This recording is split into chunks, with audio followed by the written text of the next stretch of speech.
como eu já trouxe aqui, além de generais de altíssima patente, no meio dessa lista aí dos indiciados, teve o padre de Osasco, que meio que de forma acidental, não é um padre que tem uma pregação mais conservadora, mas pelo visto devia estar prestando até alguma orientação a nível espiritual, ao que tudo indica, os posicionamentos públicos dele não indicam algo que desabone ele no sentido de dele ser parte de alguma possível arquitetura golpista, mas o fato é que estava numa dessas reuniões onde isso pode ter sido aventado. Além disso, deputados, teve até ex-marqueteiro argentino que trabalhou com ninguém mais, ninguém menos que Javier Milei no meio dessa história toda. Mas, sem dúvida alguma, o nome que ainda chama mais atenção é de Jair Bolsonaro. Afinal, ele sabia ou não da trama do golpe? Pelo que tudo indica, sabia. Diferença, e aí é uma das perguntas que está realmente colonizando o debate essa semana inteira. Se ele sabia, mas não deu a ordem de vai adiante, não chancelou ali, não deu o sinal verde final, será que ele pode também ser dinamitado nessa história toda? Essa explosão vai levar ele junto para o ralo? Marinho, uma das questões que a investigação coloca, isso é possível saber pelos relatórios parciais que foram divulgados até agora, como o da terça-feira, é que o plano do golpe incluiria uma ala, uma perna desse plano seria o convencimento, o engajamento de militares para aderirem ao plano. E temos também, já veio a público, que o próprio general Freire Gomes, que era o comandante do exército escolhido pelo próprio Jair Bolsonaro, deu um depoimento onde disse que o próprio presidente da República, em pessoa, havia feito uma reunião para tentar convencê-lo a dar um golpe. E também já foi noticiado de que o próprio Freire Gomes, diante da insistência de Bolsonaro, precisou dizer a ele: presidente, se o senhor insistir nesse caminho, eu terei que prendê-lo. Imagine a força que significa um comandante do exército ter que dizer ao presidente da República, o seu chefe em exercício, que, caso ele insistisse em seguir aquele caminho, ele teria que receber voz de prisão. A gente não está falando de um militante de esquerda, a gente não está falando de um ninguém, a gente não está falando de um doidinho da rua, a gente está falando do general Freire Gomes, que foi escolhido pelo próprio Bolsonaro para chefiar o exército. Um general de altíssima patente. Esse caso é muito grave. E, ao que tudo indica, até agora, veremos o relatório com mais de 800 páginas finalizado pela Polícia Federal. Sim. O ponto é, o golpe não seguiu em frente por posições como a do general Freire Gomes, que se opôs à tentativa de golpe. E é natural que a própria direita, na própria palavra do senador Flávio Bolsonaro, dizendo que a missão da vez é fazer o possível e o impossível para poder eleger uma bancada tão extensa, tão impenetrável ali no Senado Federal 26 para a próxima legislatura, que aí sim iria adiante com tão sonhado e tão falado impeachment do ministro Alexandre de Moraes, coisa que, enfim, seria é o sonho molhado dessa dita direita, que seria o contra-ataque, o troco dos sonhos, né, tão desejado. Mas, realmente, são muitos fatores ainda na jogada. Eu queria te acionar aqui, Mônica, pelo seguinte. A crítica, nesse sentido, não é apenas a Bolsonaro, porque o mero fato dele poder estar envolvido nisso, dele ter sequer cogitado essa insanidade toda, é uma coisa desgraçada, tá? E tem que ser severamente punido. Mas eu vejo muitos juristas progressistas, pessoal de esquerda, ali trazendo esse mesmo questionamento que o próprio Alexandre de Moraes está concentrando superpoderes, sendo órgão acusador, investigador e também julgador, e que isso solapa completamente aí o ordenamento jurídico. Enfim, como é que você vê, olhando adiante, se tem alguma esperança nesse jogo de poderes, né, nessa queda de braço entre qual poder vai botar o freio e contrapeso no outro?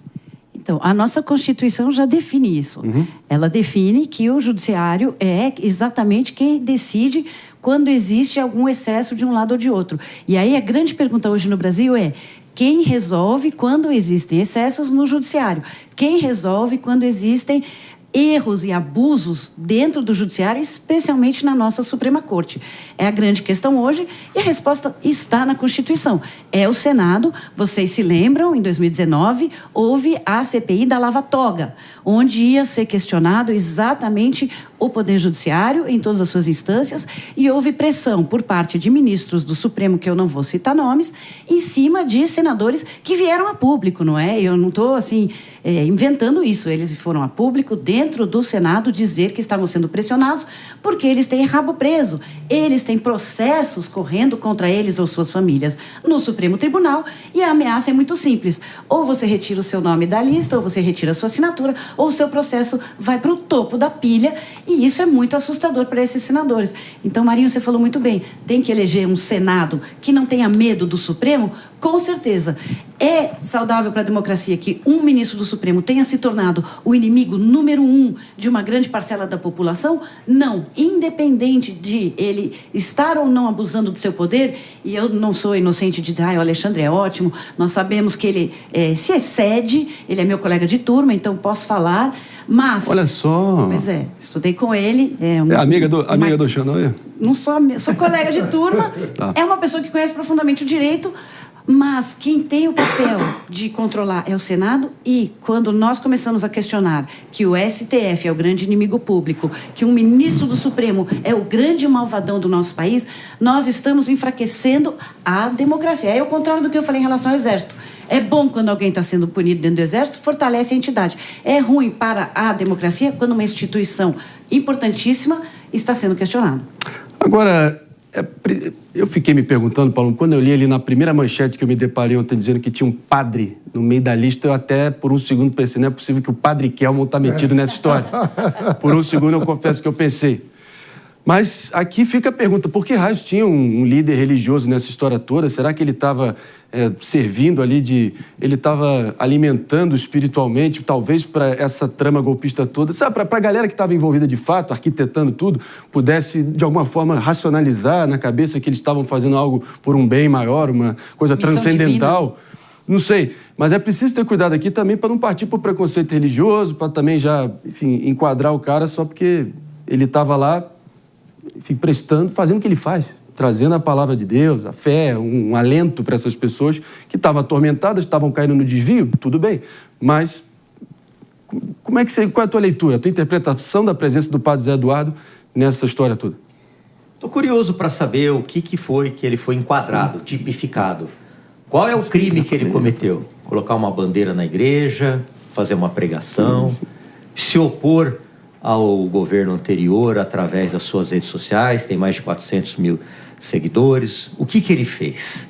Pois é, por isso que eu falo, foi lançado para a imprensa a conta-gotas, o tal relatório. Mas o que esse padre fez? Ele está envolvido em questões jurídicas. O que ele fez? A gente não pode jogar as palavras no ar e ficar aí para a população inteira. O que ele fez? Os fiéis dele, ele é muito querido na paróquia dele.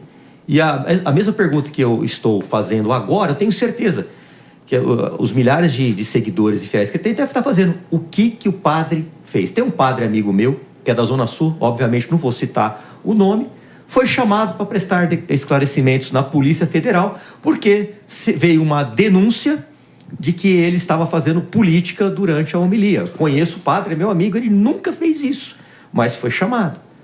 Mas aí eu pergunto, se ele estivesse fazendo a homilia em favor do governo que hoje manda na Polícia Federal, será que ele seria chamado? Tenho certeza que não. Tem uma questão só aí. Complementa, por favor. É entender se ele estava lá como pessoa física ou como pessoa jurídica. Porque se ele estava lá como pessoa física que acreditava naquilo, o fato de ele ser padre não faz tanta diferença, mas se ele estava lá representando a igreja, representando seus fiéis, representando a entidade toda... Não, ele não estava representando a igreja. Então, olha, eu sou católico, mas o que acontece com a Igreja Católica? Falta liderança, infelizmente. Sim. Porque, cadê os bispos para defender esse padre, fazer esses mesmos questionamentos que eu estou fazendo agora? Cadê a cúpula da Igreja Católica? Simplesmente vai ficar assim, faz o que quer e fica assim mesmo? Pois agora, o silêncio nem sempre é bom, viu? Sim. É preciso ter cuidado aqui que a justíssima investigação, mais do que necessária, e também a eventual punição que há de ser exemplar, tudo restando comprovado como pelo que tudo indica será, mas a gente também não pode partir para descambar para o preconceito religioso e crucificar de antemão, crucificar com perdão do trocadilho. Mas vocês entenderam? Se tiver provas, todos têm que ser punidos. Claro. Se tiver provas. Agora, fazer suposições, ninguém pode ser indiciado por mera suposição. Isso é o arrepio da lei, isso é contra a lei. Isso vai contra tudo que eu aprendi nos 5 anos de faculdade que eu fiz lá em Ribeirão Preto.